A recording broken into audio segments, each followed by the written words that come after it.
My name is Charles Rose. I was in the United States Navy on board the USS Enterprise.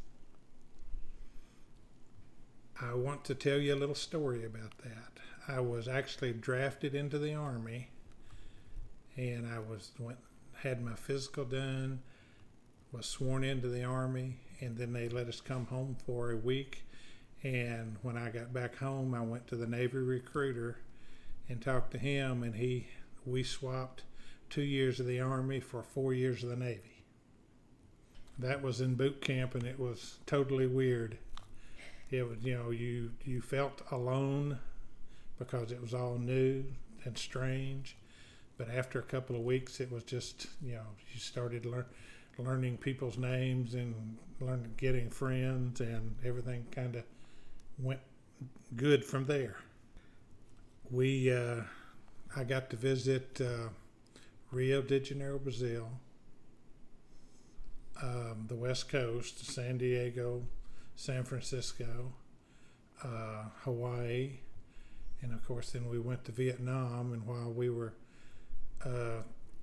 off the coast of Vietnam fighting the war, every 30 days or so we would go to the Philippines for a break. And then we got to make 2 trips to Singapore and 1 trip to Hong Kong, which were very good trips. It was a lot of fun. We had a USO group come on board the ship in 1971, I believe it was, and Miss America at the time, her name was Phyllis George, was part of that group. And of course they were entertainers, singers, and dancers and things like that, but I don't know who all they were. It was just part of the USO group. I was in the A gang, which my responsibility was taking care of all the big air conditioners that kept the ship cool, and all the computer equipment cool, and also the refrigeration equipment that kept all our food and supplies from going bad. We kept freezers and refrigerators and things. That's what I wanted to. That's why I wanted to join the Navy instead of going to the Army, because I wanted to learn a trade. And I've always enjoyed stuff like this. So, well, the trips to Hong Kong and Singapore were very good, but I guess some of the best times that I had was with a lot of friends. Several friends of mine. We had motorcycles when we got back to the States.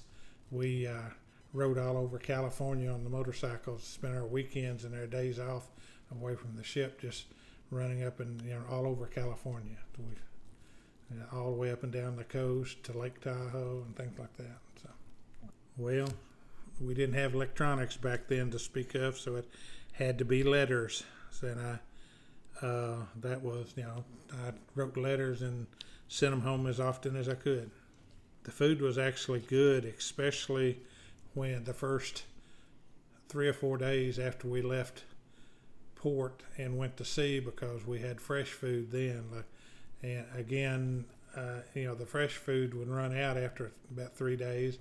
And an example is the milk. We had fresh milk for a short period of time, and then it turned into powdered milk. So you learn to drink it. We picked up supplies while we were in port, but as much as we possibly could. But while we were out at sea, there was they're called supply tenders. Their ships would come alongside, and they would run cables from their ship to our ship, and they would pull pallets of food and supplies from that ship onto our ship. And they do the same thing with the bombs that was flown to Vietnam, and also jet fuel to supply jet fuel for the airplanes. It was just like any other branch of the military. It starts with the captain or the senior officer, and works it way down to the least senior person. And you follow orders and do your job. The department I was in was the A gang, and we had 69 people in our sleeping quarters. actually our living quarters, and each one of us had a bunk that was approximately 3 feet by 6.5 feet that had lockers in it, and that was your private space. And the only privacy you had was pulling a curtain to block the light off of the other people, so you could read or whatever. There was actually a lot to do on the ship. The ship actually had a TV station that had 3 channels on it, and it had a news channel and 2 movie channels. So we watched a lot of movies. We played a lot of cards, and mostly we worked. And when we didn't work, we slept. Well, my officers were, most of them were super. They were young soldiers right out of the academy. The ones we had were anyway. We had a couple of engineers in the engineering control room that we had to deal with that were real strict, but they were fair. And the guys that I worked with were just great. We all got along well. We worked hard together and spent a lot of time together. So it was a good group of people.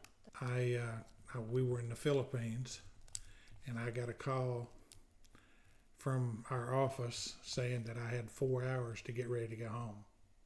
They were shipping me back home, so I got packed and went and caught the plane, flew back to San Francisco, and I got out of the Navy in the San Francisco area, and then flew home. So that was about a 3-day process. So I believe in freedom, and I believe that we should fight for it. Yes, sir. And that's what we were doing in Vietnam. We were trying to fight for South Vietnam's freedom, to keep them away from communism. And I believe in that.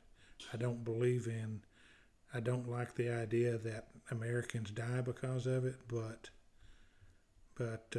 those soldiers that died would probably say the same thing I did, that they were there serving their country and protecting freedom.